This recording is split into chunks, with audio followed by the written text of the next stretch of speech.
For the first time in Magic the Gathering history, Hasbro has actually come out and directly said that a Magic product will not be available for sale online.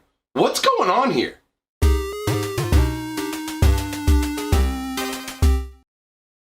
Greetings, owners of fine luxury cardboard rectangles. We are here today to discuss what's going down with the SDCC specific items from Hasbro. Giving you guys a little bit of background information so we're all on the same page here, because some people may not have actually seen my video.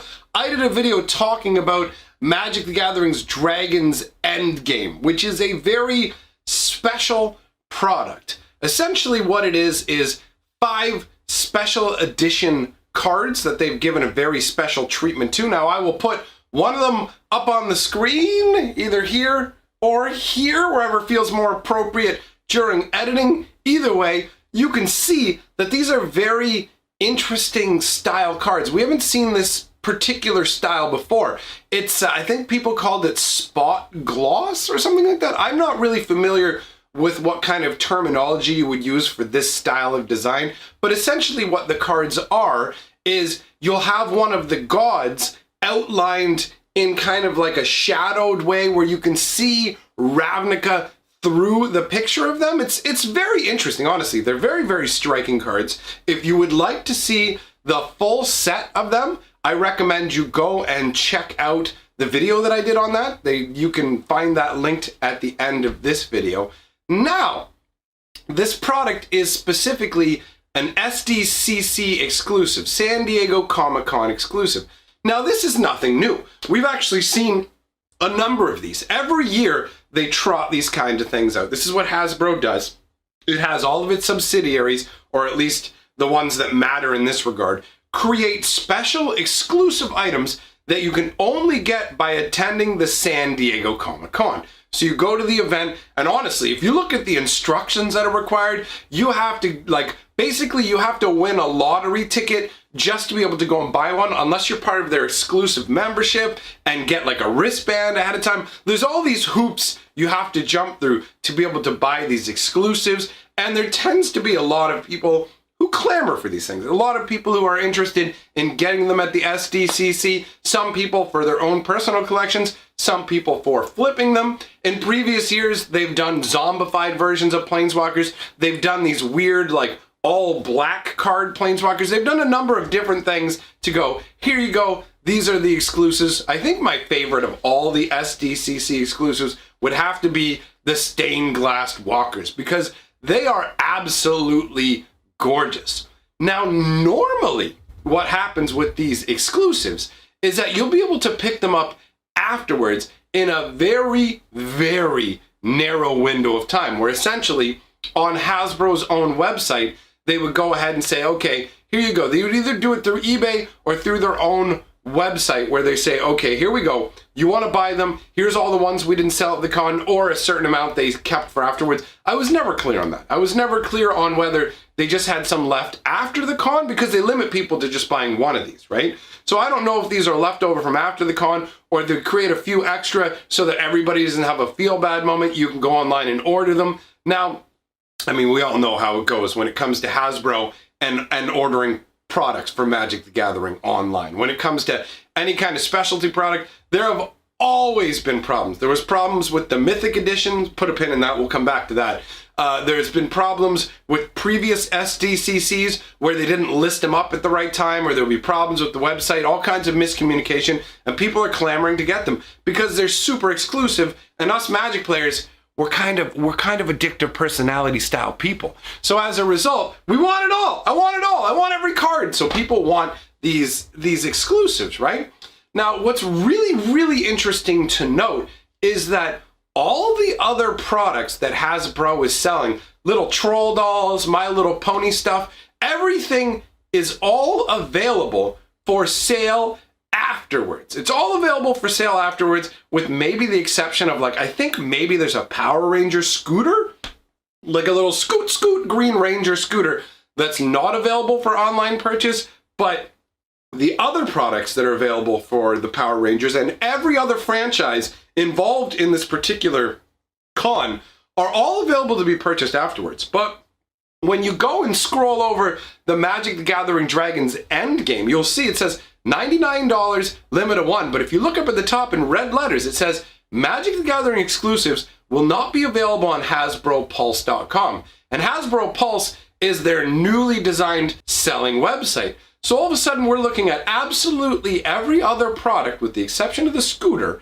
is available to be purchased online. Every year before, we've had the ability to purchase them online, and all of a sudden now you can only get these in person. What's going on with this? Honestly, the only thing that I can really think of is, some people will come along and be like, well, maybe they're going to sell it through some other online vector. I don't believe that's the case. I actually think this is Hasbro hedging their bets and basically being like, we need to play it safe on this one.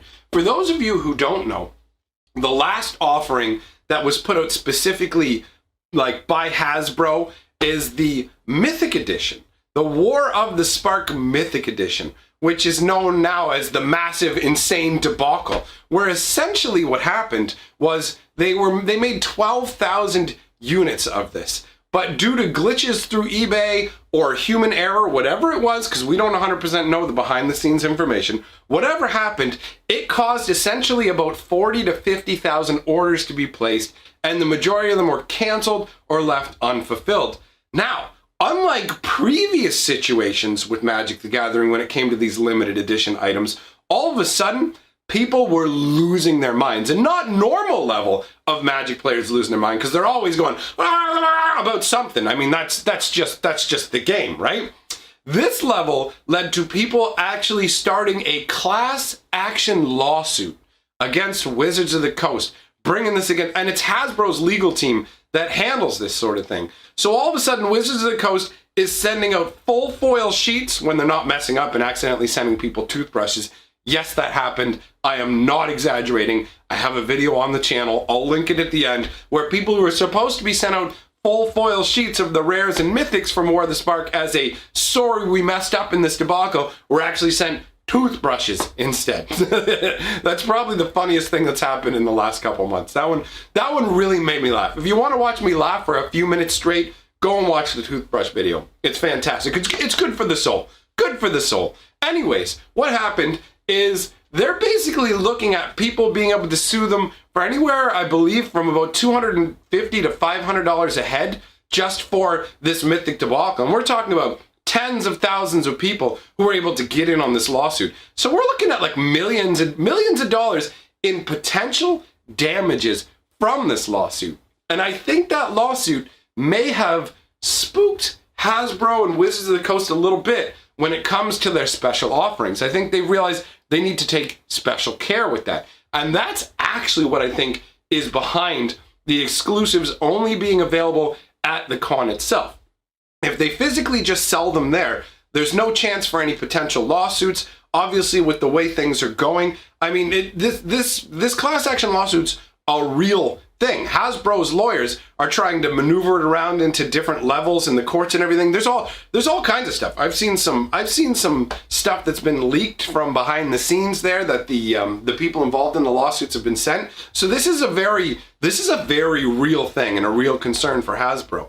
So I think that genuinely the reason that they are limiting the ability to get this product to just a physical location is fear of lawsuits. And that's actually really crazy, where we've reached a point where Magic the Gathering players are so rabid about a product that it's the only thing they're going to, no. You know what, we can sell the My Little Ponies, we can sell the Troll Dolls, we can sell all that stuff online, but do not put up this particular item because we don't want to be looking at whatever possible damages there will be. And that to me is mind-blowing. This is a significant change in the way that things normally occur. I mean, Hasbro specifically set up this Pulse website as a vector to be able to sell products like this. And these exclusives are great hype machines for them, where it's like, come on down to the con. You can get specific stuff you can only get there. Like, for example, they did a set of uncards that you could only get there. And oh my God, one of them is Grimlock. One of them is Grimlock from the Transformers.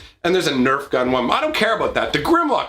I want that Grimlock. I still want it. That's how desirable these exclusives can be. And in all honesty, this Dragon's End thing is a nice looking product. I will say again, go ahead and check out the video going over it all if you haven't seen it. If you want to know what the hubbub is about with this product, they're going to sell you 5 cards for $100 straight to you. You give us 100 American dollars, we're going to give you 5 cards in a box. That's all it is. So if you want to know what it is, I'll link the video at the end. I'm curious if anybody else has any other perspective as to why this would no longer be something they're willing to offer online aside from the lawsuit. I want to know. I mean, if you want to chime in on the lawsuit, by all means, put down those comments. It's all good for me, baby. I want to know what everybody thinks. But I couldn't come up with any other reasons that Hasbro would go, no, you know what? Like, we'll take the exclusive for the con, but we're not putting this poison up online and we're not risking any more legal action. That's how it looks to me. I want to give a special shout out to my patrons and channel members for supporting the channel. Thank you very much, my friends. And remember, together we're the six.